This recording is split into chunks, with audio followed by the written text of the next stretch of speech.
Hey, welcome back, YouTube. For my subscribers, sorry to leave you hanging. I imagine you're rather curious what happened, or slash what's happening. Yeah, I'm gonna name this video "What's Your Kryptonite?" Um, and I think it's kind of fitting. If you're coming to Prime or doing anything like this, I would say that there's a lot to learn, a lot of technical skills and things like that. I think overall, I would say, I've been out here, I think I'm going on 5 weeks now. And for the most part, it's been pretty smooth sailing. The whole process hasn't been overly difficult. And I think that's what most people are going to find when they're out here. But I also think that most people are going to hit something in PSD, with the CDL, or with TNT. You're going to hit something that's going to be a barrier. That's just going to be something that just doesn't click, and it's going to get you real frustrated. But it's all surpassable, and I lead in with that because I have, at the time of filming this, I have had my second test, and my kryptonite is the alley dock. If you've watched my videos leading up to this, and even some of Eric's, I did. The first two maneuvers were not difficult for me to pick up. They made sense in my brain. I got the idea of turning the steering wheel towards your problem, straight line back. I can do, with my eyes closed. That came very easy. Offset. Not every one of them is absolutely perfect, but I get it in there every single time perfectly fine. Fairly easily, and almost always without any points assessed. So parallel, I'm surprisingly, I kind of thought that was going to be my kryptonite, but I do very well with that. But those three are, at least on the pad, are rather formulaic. It's turn all the way this way, turn all the way that way, look for this marker, look for that marker, and you're basically lined up to just kind of slam it in. Alley dock's a little different, and it's taken me a while, and I'm sitting here, I'm actually at a McDonald's down the street from Campus Inn. Eric and I had an early morning. We headed out about 4:45 to practice, mostly alley dock. Actually, yeah, we did, I think we did all alley dock. I don't think we did anything else that I can recall. Yeah, and not even the whole alley dock, just really rounding the corner, there's just a moment there that I was having difficulty kind of clicking in my brain. Basically, when to cut hard to get the back of the trailer to square up, and when to come out of that, getting under it, they call it, and that just means straightening up the truck. The timing of that and the understanding of that has really taken me some time. I'm not bragging, but I'm a smart guy.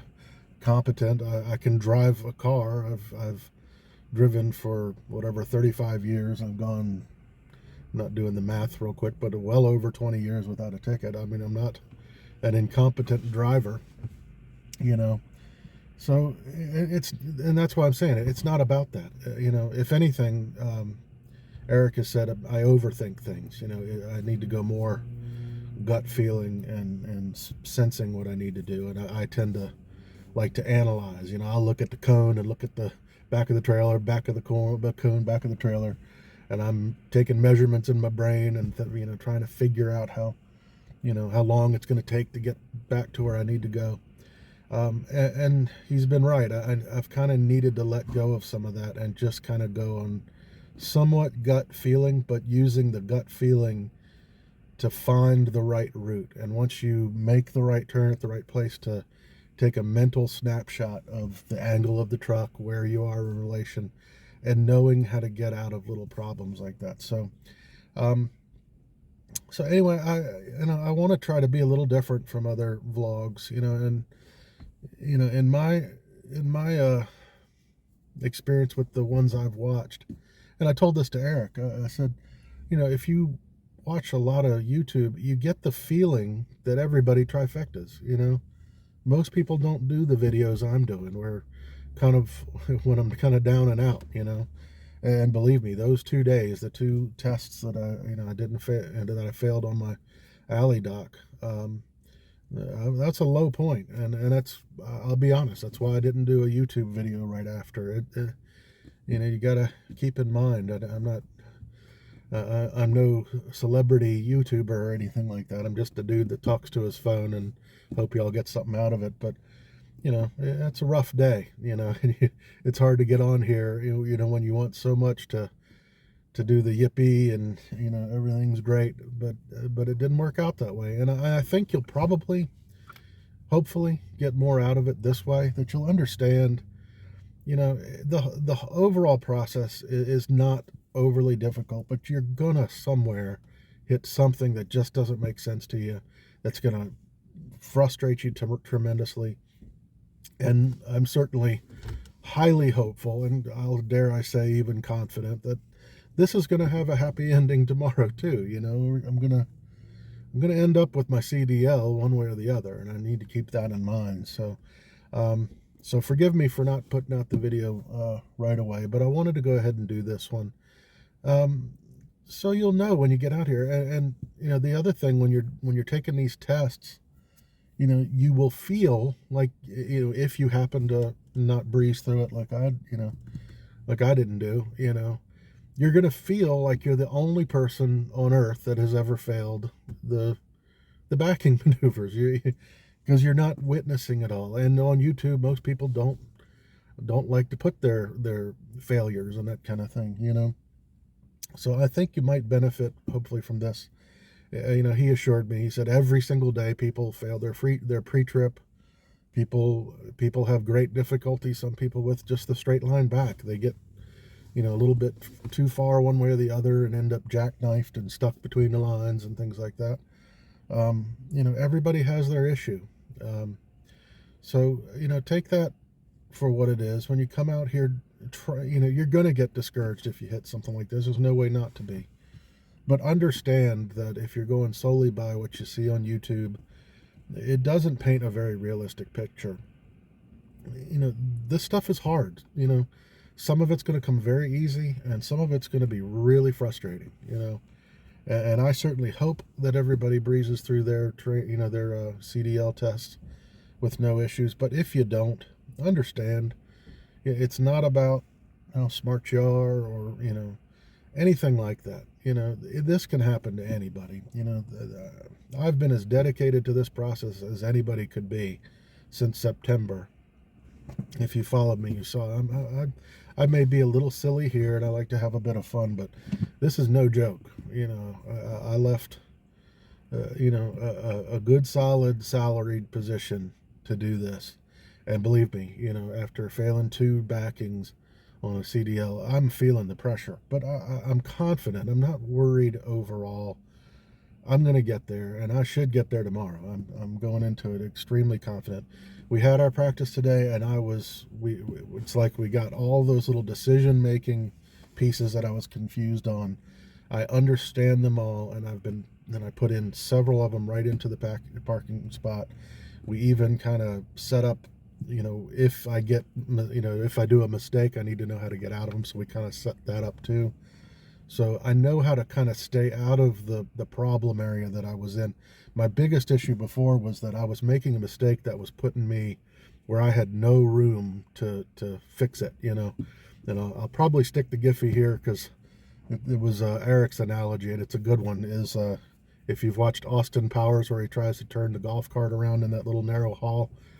That's what happened to me both times on the alley dock. So at the very worst case scenario, I've learned to stay out of that spot so that I have room to fix any errors that I may make. But I'm not planning to make any errors.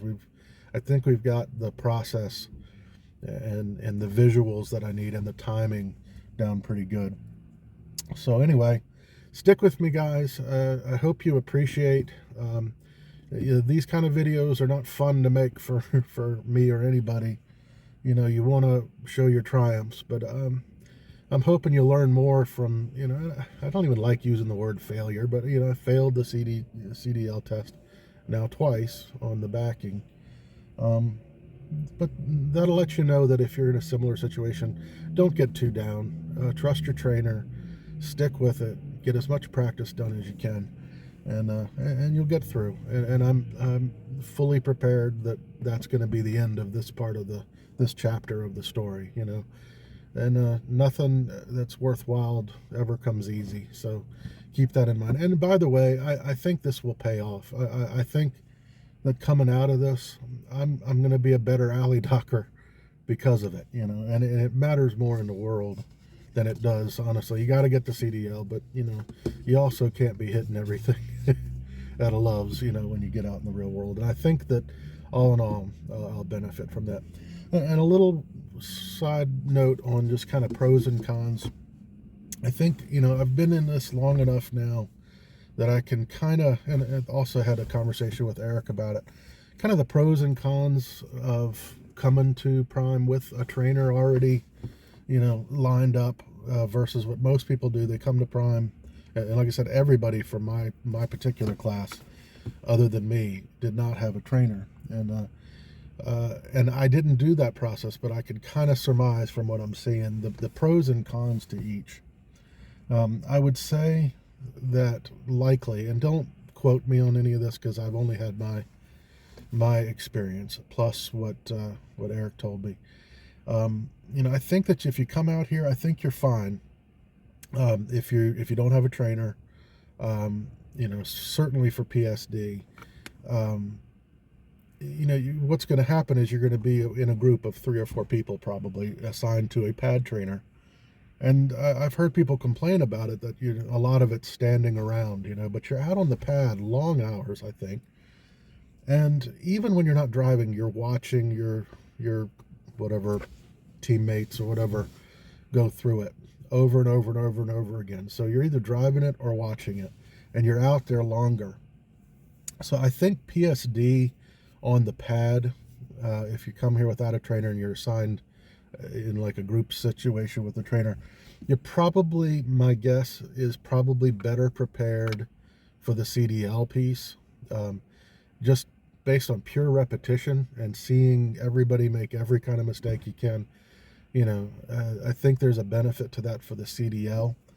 On the flip side of that, I think you're less prepared for the next phase of training, the TNT piece. And Eric kind of mentioned that was that usually if people come straight from the pad to TNT, it takes longer to get to the point where the trainer can catch a little shut eye while you're driving. And it won't be immediate for me either, but I've done some over the road driving, some significant driving, not any long shifts yet, but I've driven many, several hours. I don't know if many's the word, but I've driven in traffic. I drove through Atlanta. I've driven straight.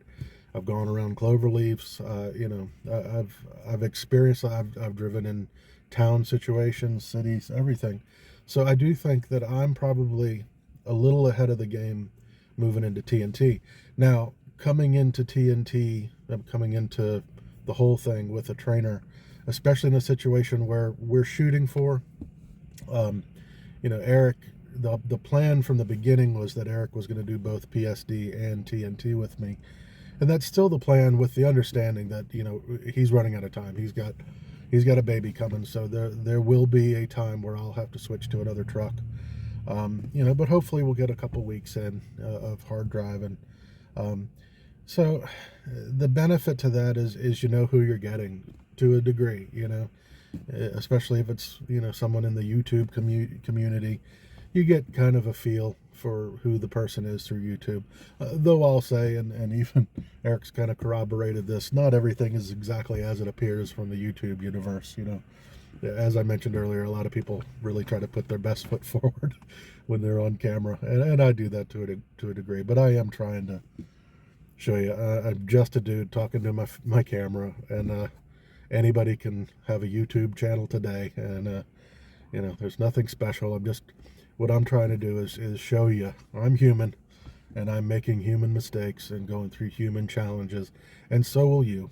And you need to not judge yourself based on that. People fail some of this stuff along the way, and they get back up. And my examiner said, when after I had a really good examiner, he was very supportive and trying to get me through it. Ultimately, it didn't work, but he told me, he said, chin up, basically.